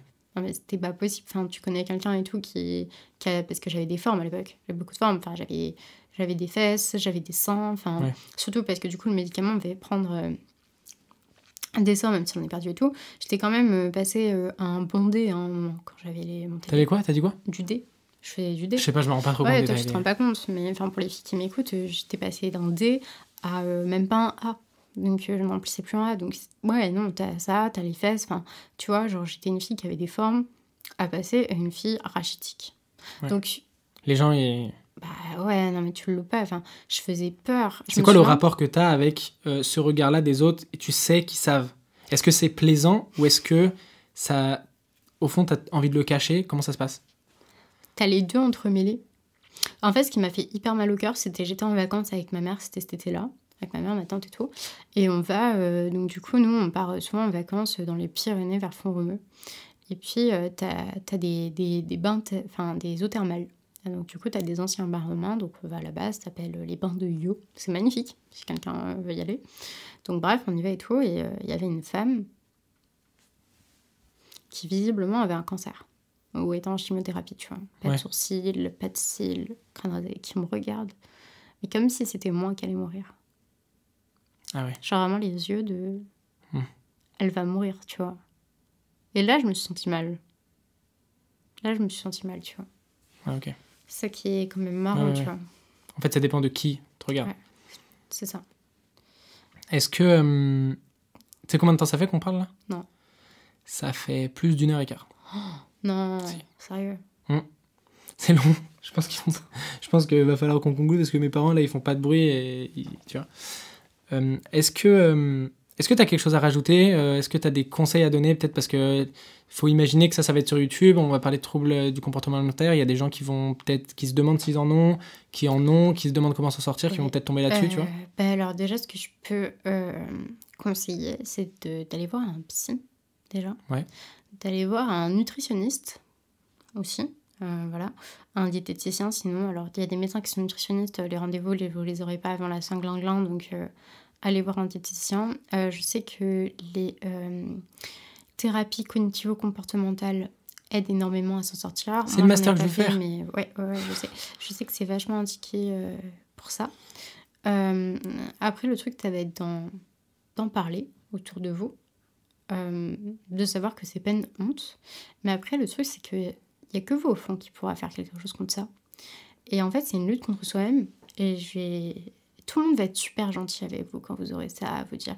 Ma petite biche et tout, moi, je vais vous dire, foutez-vous un gros coup de pied au cul, bordel. Parce qu'en fait, il n'y a que vous qui allez pouvoir le faire. Donc, au bout d'un moment, il va pas falloir se survictimiser. Parce que moi, en fait, je vous dis ça, et c'est horrible, c'est méchant, mais c'est parce que je sais ce que c'est. Et que sinon, tout le monde va être là avec vous, oui, petite puce, etc. Et que quand cette maladie, des fois, en fait, sans s'en rendre compte, on a envie de rester un enfant parce qu'on a eu mal et on a envie d'être cette petite chose chétive. Et c'est ça l'anorexie. Quand t'es hospitalisé, c'est vraiment ça. Face aux autres troubles, ce que j'ai remarqué, c'est que l'anorexie, elle est vachement valorisée. Et puis, attention, c'est la pauvre petite choupette, tu vois. Mais en fait, cette pauvre petite choupette, va falloir qu'elle arrête si elle veut s'en sortir. Donc, va falloir grandir. C'est ça ce que ça veut dire. Sortir de l'anorexie, ça veut dire grandir. C'est ça aussi. Donc, faut l'accepter. Waouh. Ouais, ok. C'est poignant, ce que tu viens de dire. Ouais. Après, ce que je pense aussi, si jamais vous avez des questions, du coup, tu mettras mes réseaux sociaux. Bien sûr. Je peux pas répondre à tout le monde en DM parce que avant je le faisais et le truc c'est qu'il y a trop de monde qui viennent et vous avez toutes des histoires qui sont archi touchantes. Sauf que moi, quand j'ai quelqu'un... Tu peux pas tout encaisser. Il n'y a pas que ça, c'est que quand je vais vouloir aider quelqu'un, c'est le suivre sur plusieurs mois, tu vois. Je peux pas juste en donner une petite réponse, hop, et vous imaginez pas combien j'ai de DM là-dessus, mais c'est hallucinant. Bah aussi, c'est rare les gens qui en parlent comme toi, t'en as parlé. Donc ce que je fais, c'est que de temps en temps, je mets des stories avec réponse à vos questions. Sauf que comme j'en ai énormément, je vais essayer de toutes les prendre, et je pense que moi-même, je vais commencer à faire des vidéos YouTube et essayer de vous aider là-dessus, ou alors un IGTV pour répondre juste à ça, ou à faire des lives là-dessus. Donc n'hésitez pas, ce que vous pouvez faire... c'est donc si vous venez de cette vidéo, de quand même m'envoyer un DM et en fait d'avoir vos avis sur quel format vous voudriez, que ce soit vidéo YouTube ou quoi, que vous me parliez. Si je vois qu'il y a du monde qui viennent de cette vidéo, je vous remettrai dans tous les cas en réponse aux questions sur l'anorexie, boulimie, hyperphagie en story pour essayer de répondre. À mon avis, il y a plus de gens qui vont venir de ton compte à cette vidéo que de cette vidéo à ton compte. Ouais, j'en sais rien. Mais, et après, d'ailleurs, il y en a qui le voient pas, mais dans mon profil, il y a une story anorexie avec des passages de ma vie, justement, qui sont très résumés et où il y a des conseils pour vous aider à vous en sortir. Et j'ai quelques posts aussi où, en description, il y a quelques trucs de mon parcours de vie sur les TCA et où il y a quand même des conseils là-dessus. Donc, n'hésitez pas à voir ça déjà. Donc, allez checker le compte d'Emma. Voilà. Pour ça. Et surtout, vous voyez, des bons psys, et malheureusement, il y en a rarement. C'est très dur d'avoir un rendez-vous avec un psy, parce que moi, je vais vous conseiller de voir un psychiatre et de voir un psychologue aussi, de voir les deux. Parce que c'est très important de voir les deux, parce que quand on a de l'anorexie, la boulimie ou quoi, on a forcément souvent une dépression qui est liée à ça, et même quand vous allez... Parce qu'au début, tu vois, c'est ce que je disais, c'était l'euphorie. Et après, quand ça s'arrête... parce que d'un coup ça va s'arrêter cette euphorie et c'est bam, pleine dépression. Donc sûrement que la personne elle va avoir besoin d'un antidépresseur pendant un temps, d'anxiolytique et peut-être même de somnifère comme j'ai eu, parce que ça dérègle le sommeil. Okay. Les troubles alimentaires dérèglent énormément le sommeil, justement avec ces pensées omniprésentes. Donc il va falloir voir un psychiatre pour cette partie et coupler ça avec un psychologue. Je pense que c'est très important de coupler ça. Et à tous ceux qui disent oui alors il faut faire du sport, gna gna et tout, faites gaffe, ça dépend de votre IMC. Faites très gaffe, oui, ça peut être bon le sport pour aider, mais à toute petite dose, vraiment des choses très légères. Mais si vous étiez comme moi et que vous faisiez 34 kilos et que rien que monter des escaliers, vous n'y arriviez plus, n'allez pas reprendre les sports, c'est contre-productif. Ce que vous pouvez faire, c'est quand, effectivement, le jour où vous mangez bien, où ça fait 2-3 mois que vous êtes stable, marchez un peu et au fur et à mesure, oui, commencez à refaire du sport, mais n'y allez pas d'un coup, c'est contre-productif. Vous voulez faire quoi? Tomber d'un trouble à un autre, d'une addiction à une autre, parce que moi, c'est ce que j'ai fait, c'était l'anorexie à la boulimie extrême. Ça sert à rien de sortir d'un trouble pour tomber dans un autre. Ça n'a aucun intérêt, donc faites ça bien. Et oui, ce qu'il faut savoir aussi, c'est que c'est tout un parcours, ça va prendre plusieurs années pour être... complètement sur une bonne pente. On s'engage dans quelque chose de long et c'est pas grave de des fois chuter, faut le savoir. Voilà, faut s'engager là-dessus, c'est un mariage avec vous-même. Emma, merci beaucoup. De rien, et merci à toi Alexandre, c'était grave cool. Est-ce que ça t'a plu de parler de ça? Ça t'a fait... De fou. Ouais. Est-ce que t'en avais déjà parlé pendant autant longtemps comme ça tu sais, dans des discussions avec des amis ou quand t'as une amie personnelle et tout, ouais, bien sûr. C'est un peu le mood que je recherche. Mais voilà, ouais, exactement. Ça fait grave plaisir, quoi. J'espère que ça va pouvoir aider Moi aussi. des gens, ou informer les autres aussi, parce que les gens, ils sont souvent mal informés. Voilà. En tout cas, important de rappeler qu'on n'a pas la prétention de remplacer des conseils d'un psychologue, de diététicien ou de nutritionniste. On est là pour parler de ton expérience et de ce que toi, tu as pu ressentir. Et voilà, merci beaucoup. De rien. Et peut-être qu'à l'occasion d'un futur podcast, on pourra se refaire ça. Exactement. En tout cas, ça m'a fait très plaisir de te revoir. Ça faisait longtemps que je ne t'ai pas vu. De fou. Donc c'est cool, c'est super cool. Ton Instagram, c'est Emma.Galano. Galano. Voilà. Et vous pouvez suivre les autres podcasts sur @apprentypsy, tout attaché. Oh. Tu dis un petit mot de la fin ? Bonne journée à vous, ou bonne nuit, si vous nous écoutez tard. Ciao. Petite ASMR. J'ai toujours rêvé de faire ça.